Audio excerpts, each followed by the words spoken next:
Hi, this is Cody Cook from Cantus Firmus. I'm doing a series right now on the early second century church father Ignatius of Antioch's letters on my Patreon podcast. You can get that information for that using the link in the description if you want to check that out. But I thought it might be useful to pull together some of the data that I've been going through about how this early church father looked at Jesus and thought about his divinity. So I'll highlight some of the most important sections of his letters on this topic in this video. And if you want to learn more, you can search Ignatius of Antioch's epistles on Google, or you can check out my Patreon.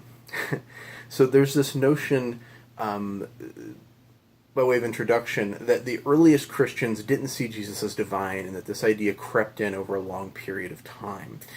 Some have even argued that it came about, this idea of Jesus as being divine, through the Council of Nicea in 325 AD, so like almost 300 years after Jesus died. So Ignatius of Antioch, he's a major figure in the early church. He's writing in the first decade of the second century, or the early 100s AD. And he wrote all these letters to these churches as he was on his way to be martyred in Rome. And he tries to persuade them of a number of ideas. He tries to persuade them that they shouldn't follow Jewish practices, that they should obey their bishops, or that even that they shouldn't interfere with his martyrdom. He's got this long diatribe in an epistle to the church in Rome where he's going to be slaughtered and fed, destroyed by, torn apart by wild beasts, that they should not interfere with it.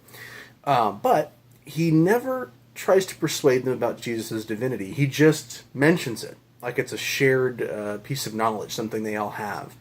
And so here are some, I just pulled out 5 major relevant citations from Ignatius on this topic. So 3 of them are from his letter to the Ephesians, and 2 of them are from his letter or epistle to the Magnesians, if you want to look them up. First one is Ephesians, would be section 7, and the structure of it is kind of interesting because it feels like a hymn. So like he may be quoting something that actually dates before him, and that he thinks that this church in Ephesus would be familiar with. So that suggests that it's a hymn that was perhaps widely known in the church, possibly. So, and in it, he refers to Jesus Christ as a physician. He says there's only one physician. He's talking about the physician of your souls. And he describes him as very flesh, yet spirit too, uncreated and yet born, God and man in one agreed, very life in death indeed, fruit of God and Mary's seed, at once impassible, which means unable to experience pain. It's the idea that God can't experience pain, and torn. So then he does experience pain in his humanity. By pain and suffering here below, Jesus Christ, whom as our Lord we know.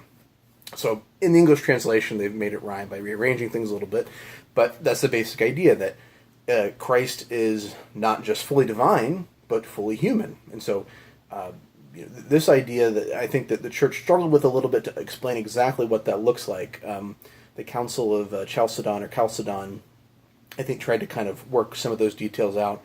But here is Ignatius in the early part of the second century who had, he gets it pretty well already. And it seems that the early church, that he understood it as well.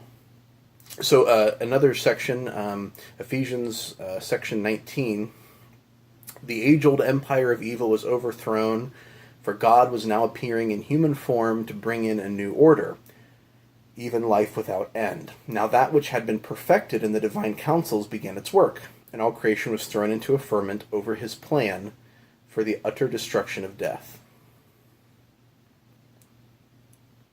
Ephesians section 20, be united in faith and in Jesus Christ, who is the seed of David according to the flesh, and is the Son of Man and Son of God. So Ephesians 19, we have this idea of God appearing in human form. Ephesians 20, he is the seed of David according to the flesh, and the Son of Man, and the Son of God. And there's a suggestion that perhaps just as he wants them to be united as a group, that so is Christ's human and divine natures united. Moving into his epistle to the Magnesians, section 6, Jesus Christ, who was with the Father from all eternity, and in these last days have been made manifest. So now he's isn't just referring to Jesus as divine, He's saying that he was with the Father from all eternity, that they were, one in purpose, united, together, not just in purpose, but they were there together. He was with the Father from all eternity. He goes a little bit further in the next section, by Ephesians 7, when he refers to Jesus Christ, who came down from the one and only Father, is eternally with that one, and to that one is now returned. So in the same sense that he was with the Father before his incarnation, before he took on human flesh, he is now with him again. That there is, he was with him then, he's with him now, not just as an idea in God's head, but he's present personally. So those are just a few sections, I think, that are pretty interesting, that shed some light on how the early church would have understood who Jesus was. And they point to this idea that he is the God-man, God who took on flesh. Pretty exciting stuff. Anyway, feel free to comment, and also, like I said, if you want to follow what I'm doing on the Patreon as we're going through these sort of early church writings. Ignatius is where I'm starting, but I'm moving forward into Polycarp and some other folks. But thank you again, and you can also check out my website, www.cantus-firmus.com, and subscribe to my YouTube or my mailing list on the website if you want to keep up with what I'm doing.